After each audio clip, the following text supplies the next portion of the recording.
At 11:47 a.m. on December 5, 1941, Flight Lieutenant Clive Caldwell pushed the throttle forward in his P-40 Tomahawk IIB, climbing hard into the desert sky over Libya. 30 years old, 167 combat sorties, 11 confirmed kills. A radio warning crackled through his headset. Large enemy formation approaching from the northwest. Junkers Ju-87 dive bombers heading straight for British ground forces near Sidi Rezegh. The Luftwaffe had numerical superiority. Caldwell knew the pattern. Caldwell versus 12 Stukas. The math was impossible. NARD 250 Squadron RAF had scrambled 8 Tomahawks total, but the formation had fragmented during the climb. Caldwell looked left, looked right. He was alone. One P-40 against a dozen German dive bombers, each carrying up to 1,800 pounds of bombs. If Caldwell engaged one target, 11 others would slip through. Even if he shot down 3 or 4 bombers, the rest would complete their mission. Below, British 8th Army units were locked in the bloodiest phase of Operation Crusader. Ground forces at Sidi Rezegh had been fighting for 17 days straight. They were exhausted, low on ammunition, dug into defensive positions. Every Stuka that got through meant dead infantrymen, destroyed supply trucks, shattered artillery positions. The bombers would hit command posts, medical stations, ammunition dumps. Casualties would mount. The entire offensive, designed to relieve the besieged garrison at Tobruk, 15 miles north, could stall. The strategic consequences cascaded further. Operation Crusader was Britain's second attempt to push Rommel's Afrika Korps back across Cyrenaica. The first offensive, Operation Battle Axe in June, had failed catastrophically. Another failure would leave Tobruk isolated for months. It would give the Germans time to reinforce. It would extend the North African campaign into 1942, delaying the eventual invasion of Sicily, delaying the invasion of Italy, delaying the end of the war in Europe. Caldwell had an advantage the Luftwaffe pilots didn't know about. The Curtiss P-40 Tomahawk OEB was America's frontline fighter when the war began. 37 feet 4 inches long, 37 feet 4 inches wingspan, weighing 7,549 pounds fully loaded. Powered by an Allison V1710 233 liquid-cooled V12 engine producing 1,040 horsepower. Maximum speed 345 MEMEP at 15,000 feet. Combat radius 240 miles with internal fuel. Armament 2 50 caliber Browning M2 machine guns mounted in the engine cowling, firing through the propeller arc, synchronized at 750 rounds per minute. 4 .303 caliber Browning machine guns in the wings, 2 per side, 500 rounds per gun. The Tomahawk was outmatched by German Messerschmitt Bf 109 fighters at altitude. The 109 climbed faster, turned tighter above 15,000 feet, dove harder. But below 12,000 feet, the Tomahawk held its own. It had one critical advantage: rugged construction. The engine could absorb punishment. The airframe could take hits. Pilots routinely returned to base with bullet holes stitched across wings and fuselage. Caldwell had developed something else: shadow shooting. For weeks after his arrival in North Africa, he couldn't hit anything. He'd grown frustrated watching enemy aircraft escape while his bullets streamed uselessly past. Then one morning, during gunnery practice over the desert, he noticed shadows. His own shadow, the shadows of other Tomahawks in his squadron, running clearly across the sand below. He realized if he could hit the shadow, he could hit the aircraft. He started firing at shadows during training flights, watching where the bullets struck, adjusting his aim, learning deflection angles, by observing dust clouds kicked up by impacts. The technique worked. His score mounted. 11 confirmed kills by early December. He'd shot down Bf-109s, Bf-110s, Stukas. He'd earned the Distinguished Flying Cross in November for shooting down Wolfgang Lippert, a German ace commanding a II-Gruppe, Jagdgeschwader 27. Lippert had bailed out, struck his stabilizer, required both legs amputated, died 3 days later from gangrene. The combat had been brutal. Caldwell had learned to be brutal back. The Luftwaffe called the Junkers Ju-87, Stuka, the Sturzkampfflugzeug, dive bomber. The British and Americans just called it terrifying. The aircraft had an inverted gull wing design, fixed landing gear with distinctive spats, a 2-man crew. Wingspan 45 feet 3 inches, length 37 feet 9 inches. Powered by a Junkers Jumo 211J engine producing 1,410 horsepower. Maximum speed 255 and premium at 13,500 feet. Cruising speed 200 mph. Service ceiling 24,000 feet. Combat radius 200 miles. Armament 2 7.92mm EMG. 17 machine guns in the wings, firing forward 1,000 rounds per gun. 1 7.92mm EMG, 81 ZID twin-barrel machine gun in the rear cockpit, flexible mount, 1,000 rounds. The rear gunner could traverse 180 degrees, providing defensive fire against pursuing fighters. The Stuka's weakness was speed. At 255 Voinkurs maximum, it was 90 Mach slower than a Tomahawk. In level flight, a P-40 could run down a Stuka easily. But the Germans knew this. They rarely flew Stukas without fighter escort. Bf-109s would fly top cover, waiting to bounce any Allied fighters that dove on the vulnerable bombers. Caldwell looked up. No 109s. The Germans had made a mistake. At the 4-minute mark, Caldwell spotted them. Formation of Ju-87. Stukas in 3 flights of 4, 10,000 feet, 8 miles northwest, heading southeast toward British positions. He rolled inverted, pulled back on the stick, dove hard. If you want to see how Caldwell destroyed 5 dive bombers in 18 seconds, please hit that like button. It helps us share more forgotten stories. Subscribe if you haven't already. Caldwell's airspeed indicator climbed 200 mph, 310 mph, 340 mph. The Tomahawk's engine roared. Wind screamed past the canopy. The Stukas grew larger in his gun sight. He was diving from their 6 o'clock high position, the classic bounce. The rear gunners wouldn't see him until he opened fire. Range 2 miles. 1 mile. Half a mile. Caldwell pulled out of the dive 800 feet below the Stuka formation, leveled off, climbed slightly to position himself behind and below the trailing flight.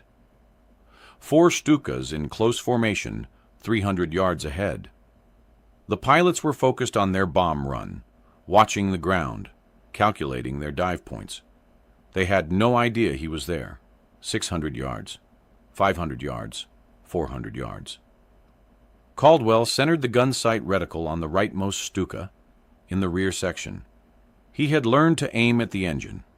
The Jumo 211 was liquid-cooled. One hit to the radiator or coolant lines, and the engine would overheat within minutes. The pilot would have no choice but to land or bail out. 300 yards. His finger tightened on the trigger. Caldwell fired a 2-second burst. 2 50 caliber guns and 4 303 caliber guns hammered simultaneously. The heavier 50 caliber rounds fired from the nose at 750 rounds per minute. The 303s in the wings fired at 150 rounds per minute.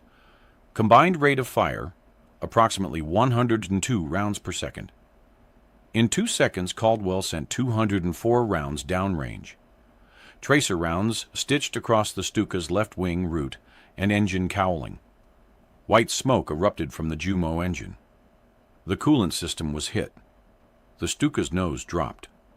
The pilot banked left, losing altitude, trailing smoke that turned from white to black as engine oil ignited.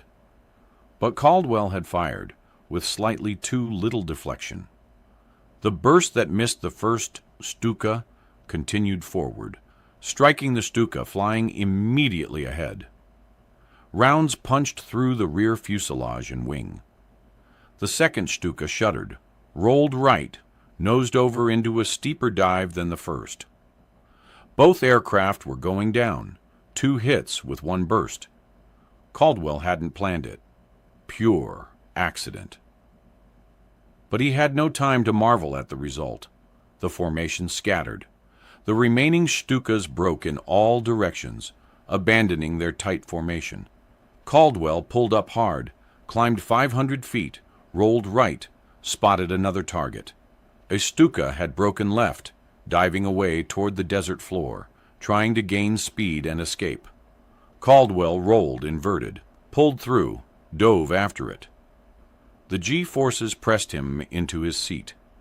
His vision narrowed slightly at the edges. He eased back on the stick, keeping the Stuka centered in his gun sight as he closed the distance. The rear gunner opened fire. Tracers arced past Caldwell's canopy, brilliant orange streaks against the pale desert sky. The MG-81Z was firing 1,600 rounds per minute from both barrels. The gunner was good, walking his fire toward Caldwell's Tomahawk, adjusting for deflection. Caldwell jinked left, then right, spoiling the gunner's aim. The tracers fell away to his left. He centered his gun sight again. 400 yards, 350 yards, 300 yards. He fired. Another 2-second burst. 204 rounds. This time the deflection was perfect. Rounds slammed into the Stuka's engine and cockpit. The rear gunner's weapon went silent. The Stuka's canopy shattered.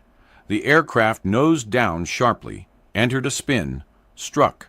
The desert floor, 4 miles south of Sidi Rezeg, at 11:51 a.m. 4 minutes into the engagement, Caldwell's fuel gauge showed 88%. He'd burned 12% climbing and diving, normal consumption. He had roughly 35 minutes of combat fuel remaining before he'd need to return to base. 3 Stukas down, 9 remaining. But the formation had completely broken up. Individual Stukas were scattered across 5 miles of sky, some diving for the deck, some climbing northwest toward their airfield at Tamimi, some still attempting to proceed with their bomb run. Caldwell climbed, scanning for targets. At 11:52 a.m., Caldwell spotted 2 more Stukas 3,000 feet above him, heading northwest. They'd abandoned their mission and were running for home. He pushed the throttle to maximum continuous power, 2,600 RPM, angled his climb to intercept. The Tomahawk's climb rate was 2,650 feet per minute at sea level, less at altitude. At 9,000 feet, it dropped to roughly 2,000 feet per minute. The math said he had 90 seconds to climb 3,000 feet while simultaneously closing the horizontal distance. Tight, but possible. The 2 Stukas were flying in loose formation, 200 yards apart. Both rear gunners were scanning the sky behind them, watching for fighters. They'd seen what happened to their squadron mates. They knew a Tomahawk was hunting them. Caldwell climbed through 10,000 feet, 11,000 feet. The Stukas were still above him, still running. He was gaining, but slowly.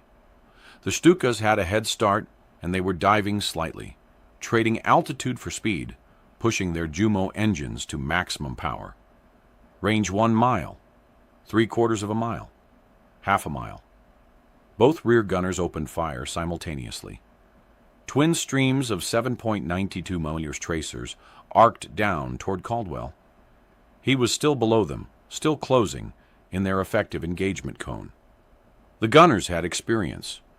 They were leading him properly, anticipating his flight path. Caldwell broke left hard, then reversed right. The tracers followed for a moment, then fell behind as the gunners struggled to track his evasive maneuvers.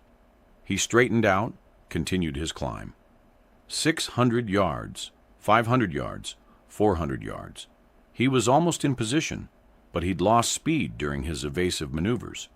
The airspeed indicator showed 240 yards, too slow for an effective gunnery pass. He'd need to close to point-blank range to guarantee hits, 300 yards. Both gunners were still firing. Rounds cracked past his canopy. One struck his left wing, punched through the aluminum skin, exited the top surface without hitting anything critical.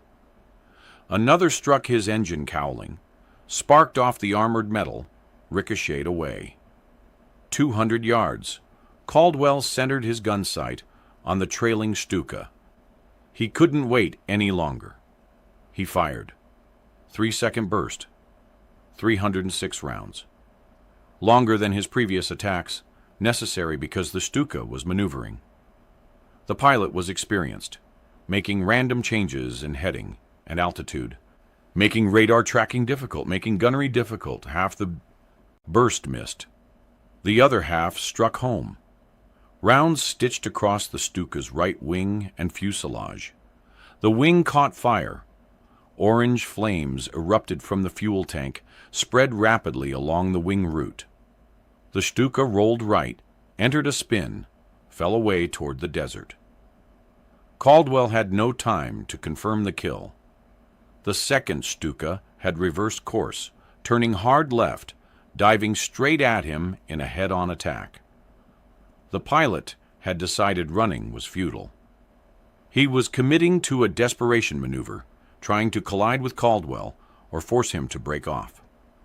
Range closing, 400 yards, 300 yards, 200 yards. Both aircraft were firing, the Stuka's forward-facing MG-17s and Caldwell's nose-mounted .50 calibers hammered at each other. Tracers crossed in midair. This was insane. Neither pilot was breaking off. Neither pilot was flinching. 100 yards. Caldwell pulled up hard at the last instant, passing 50 feet above the Stuka's canopy. The German pilot dove beneath him. They'd missed collision by seconds. Caldwell rolled inverted, pulled through, dove after the Stuka. But the German was good. He'd reversed hard left, was climbing again, trying to extend, trying to gain separation. Caldwell cut the corner, angled his dive to intercept. His airspeed climbed. 320 Faki, 350 Matidi. He was overtaking rapidly. 300 yards, 250 yards. He fired. 2-second burst. The Stuka's left engine caught fire. The pilot nosed over, jettisoned his canopy, stood up in the cockpit. At 200 yards, Caldwell saw the pilot jump, saw the parachute deploy. The Stuka continued diving, trailing black smoke. It struck the ground 6 miles northwest of Sidi Rezeg at 11:54 a.m. Caldwell's fuel gauge showed 73%. He'd burned another 15%. 27 minutes of combat fuel remaining. He'd have to return to base soon, or risk running dry over enemy territory. 5 Stukas down, 7 remaining. But those 7 had scattered. The attack on British positions had been completely disrupted. No bombs had fallen. The mission was a failure. Caldwell turned southeast, scanning the sky one last time before heading home. At 11:56 a.m., Caldwell saw them. The final 7 Stukas had regrouped 5 miles east of his position, 8,000 feet altitude, flying in a ragged formation toward their original target. They were going to complete their bomb run, despite losing 5 aircraft. The Luftwaffe pilots had discipline. They had orders. They would carry out those orders, or die trying. Caldwell made his decision. He banked hard right, pushed the throttle forward, dove to pick up speed. His fuel was critical, but this was why he'd come. 7 bombers meant 12,600 pounds of bombs. If those bombs hit British positions, casualties would be catastrophic. Range 4 miles. 3 miles? 2 miles. The Stukas were in a defensive circle now, each aircraft watching the other's tails, rear gunners scanning outward. This was going to be difficult. Caldwell couldn't bounce them from behind. They were ready. They knew he was coming. He decided on speed. He'd make a single high-speed slashing attack, firing at the leader, breaking through the formation before the gunners could track him, extending away before they could coordinate their defensive fire. 1 mile, half a mile. Caldwell rolled left, angled down 20 degrees, aimed for the lead Stuka in the formation. His airspeed climbed to 300 km/h. At that speed, he'd flash through the defensive circle in 3 seconds. The gunners would have no time to react. 600 yards, 500 yards. Every rear gunner in the formation opened fire simultaneously. 7 MG-81Z twin-barrel machine guns, 11 to 200 rounds per minute combined. The sky filled with tracers. It looked like a wall of fire. Caldwell flew straight into it. Rounds struck his tomahawk. One hit the propeller spinner, ricocheted off. 2 more struck the engine cowling, one penetrating the cooling system. Coolant pressure dropped immediately. His temperature gauge began climbing. Another round punched through his windscreen, spider-webbing the armored glass, partially obscuring his forward vision. He kept his finger on the trigger. 4-second burst, 408 rounds. The longest burst he'd fired all day. The lead Stuka absorbed the entire burst. Rounds shredded the cockpit, killed the pilot, killed the rear gunner. The Stuka nosed over, began its final dive without a pilot's hand on the controls.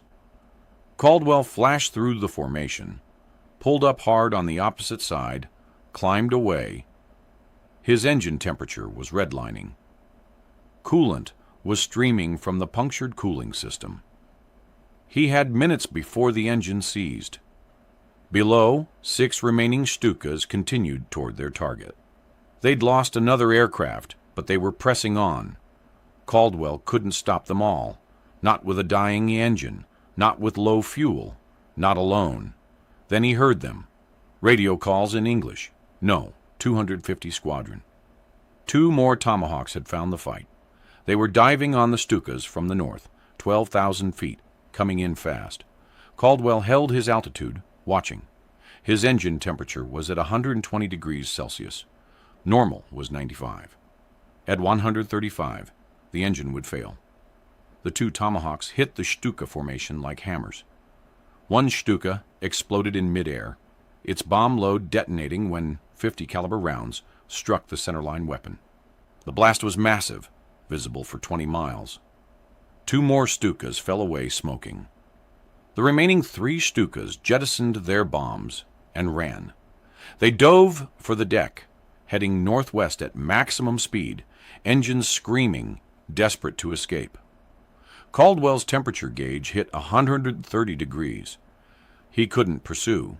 He reduced power to 2200 RPM, lowered his nose, began a gentle descent toward his airfield at Sidi Hanaish, 35 miles southeast. His engine was dying. His fuel showed 58%. Barely enough to make it home. His windscreen was shattered. His left wing had 3 bullet holes. His cooling system was hemorrhaging fluid. But he'd done it. 5 Stukas destroyed in his personal engagement. The other 2 Tomahawks had killed 3 more. 8 Stukas down total. The attack on British positions had failed completely. Ground forces at Sidi Rezeg would live to fight another day. What Caldwell didn't know until he landed was the timeline of his first 3 kills.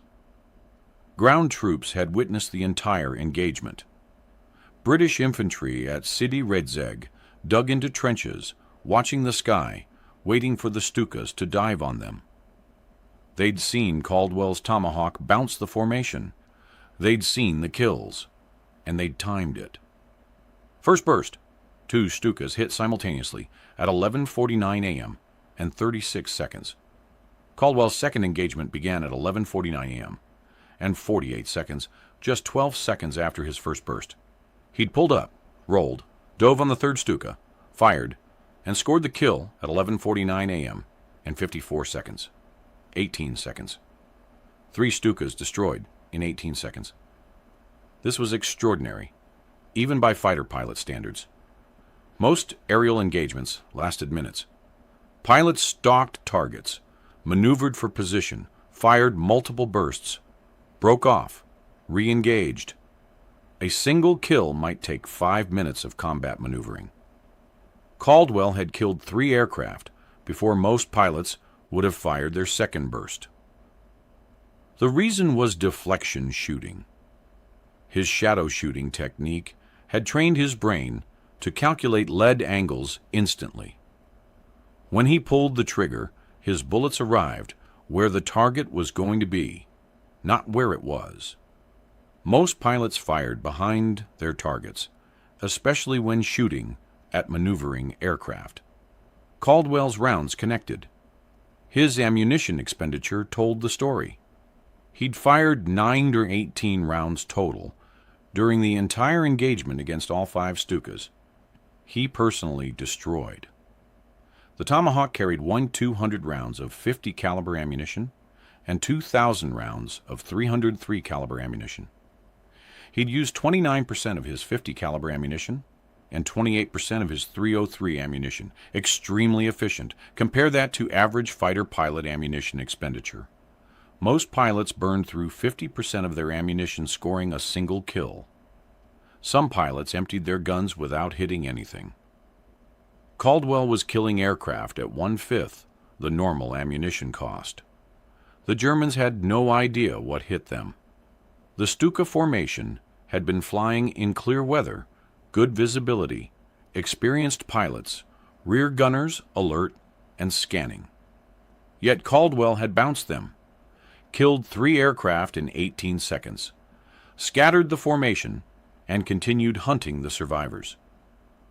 Luftwaffe intelligence officers interviewed surviving pilots when they returned to Timimi Airfield. The reports were confused. Some pilots reported being attacked by multiple P-40s. Others reported a single aircraft that seemed to be everywhere at once. One pilot claimed the attacking fighter must have been a new British type, something faster and more heavily armed than a Tomahawk, because a standard P-40 couldn't achieve the kill rate they'd witnessed. German intelligence reviewed the reports and concluded the attack had been executed by at least 3 Allied fighters working in coordination. They had no evidence.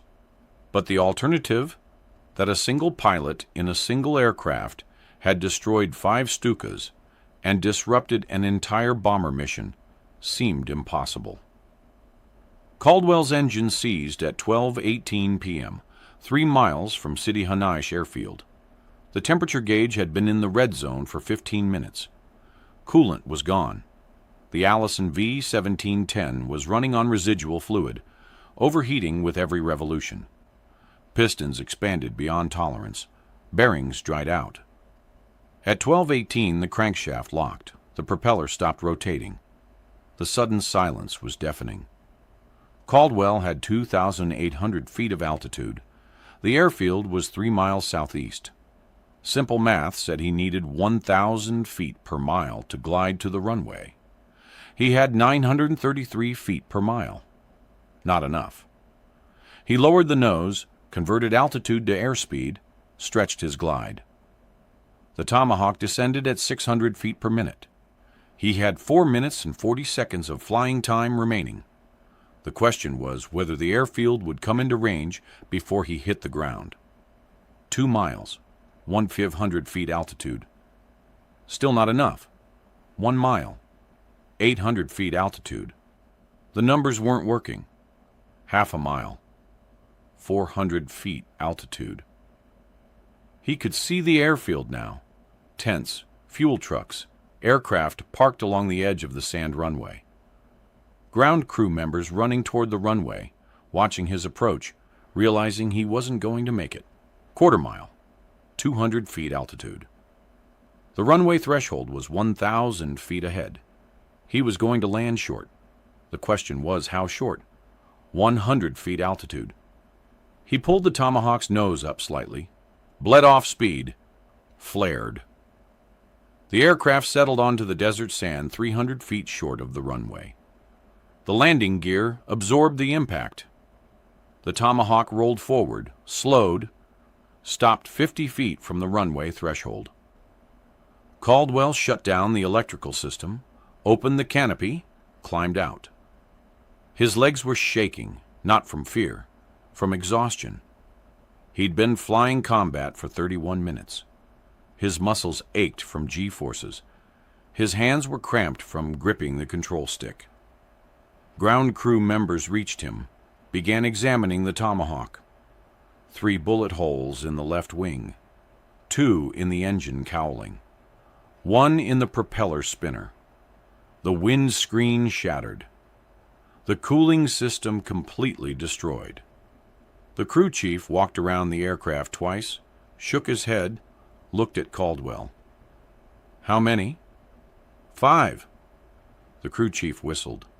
"You'll need a new engine, new cooling system, new windscreen. We can patch the holes, but you're grounded for 3 days, minimum." Caldwell nodded. 3 days sounded good. He needed sleep. Intelligence officers arrived at City Hanish at 2:30 p.m. They interviewed Caldwell, took his combat report, examined the Tomahawk. They spoke with ground troops who'd witnessed the engagement. They reviewed radio transcripts. They compiled everything into a formal after-action report. The report confirmed 5 Ju-87 Stuka dive bombers destroyed by Flight Lieutenant Clive Robertson Caldwell, number 250 Squadron RAF, on December 5, 1941, between 11:49 a.m. and 11:54 a.m., over Sidi Rezegh, Libya. 3 kills confirmed by ground witnesses occurred in 18 seconds. Total engagement time, 5 minutes. No other P-40 pilot in any Air Force would match that single engagement total during World War II. 5 kills in one sortie made Caldwell an ace in a day, a rare achievement. The 18-second triple kill was unprecedented. Fighter pilots typically needed minutes to set up and execute a single kill. Caldwell had destroyed 3 aircraft faster than most pilots could fire a test burst. The kill total represented 42% of the entire Stuka formation. 1 pilot, 1 aircraft, 1 engagement, nearly half the enemy bombers destroyed. The mission against British positions at Sidi Rezegh failed completely.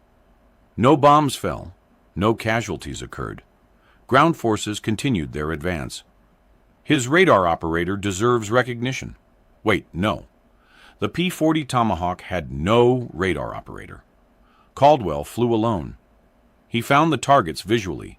He executed all intercepts without electronic assistance. He made every decision alone. Most night fighter pilots in 1941 had radar operators who handled detection and navigation. Caldwell had nothing but his eyes and his training. Caldwell received the bar to his Distinguished Flying Cross for this action. The citation read, "This officer continues to take his toll of enemy aircraft." One day, in December 1941, Flight Lieutenant Caldwell led his flight against a number of Junkers 87s, and during the combat he personally shot down 5 of the enemy aircraft, bringing his total victories to 12. His final score, compiled over the entire war, reached 28.5 confirmed kills. He flew over 300 operational sorties. He commanded No. 112 Squadron RAF in North Africa. He later commanded No. 1 Fighter Wing RAF in the Pacific, flying Supermarine Spitfires against Japanese forces. He earned the Distinguished Service Order in October 1943. Caldwell was the highest-scoring P-40 pilot from any Air Force. American, British, Australian, Soviet pilots flew P-40s throughout the war. None matched his total. He was also the highest-scoring Allied pilot in North Africa, surpassing all British, American, and Free French pilots operating in the theater.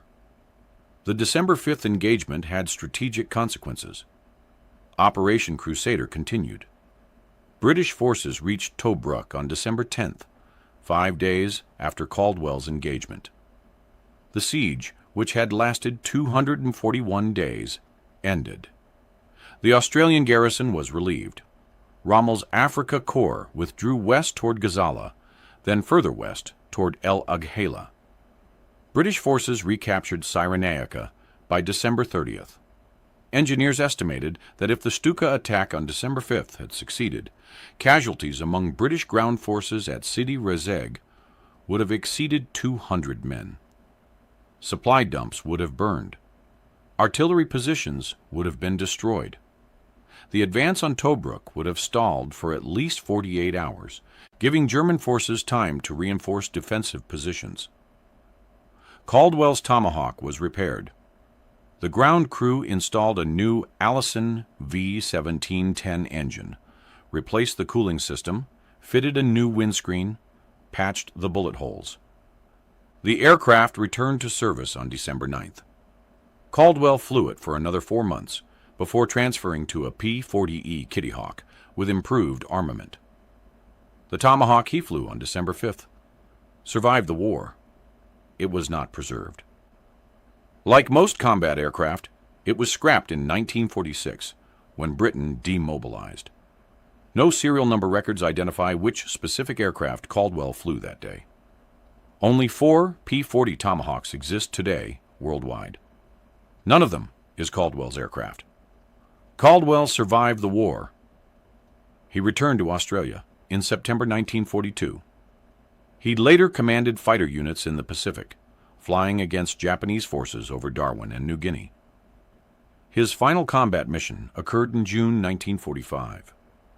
He resigned from the RAAF in 1946 after a controversial court-martial conviction for trading liquor with American forces, a charge he believed was unjust retaliation for criticizing RAAF leadership. He entered business after the war. He joined a cloth import-export company in Sydney, became managing director, later established Clive Caldwell Sales Pty Ltd, a successful textile firm. He shunned publicity.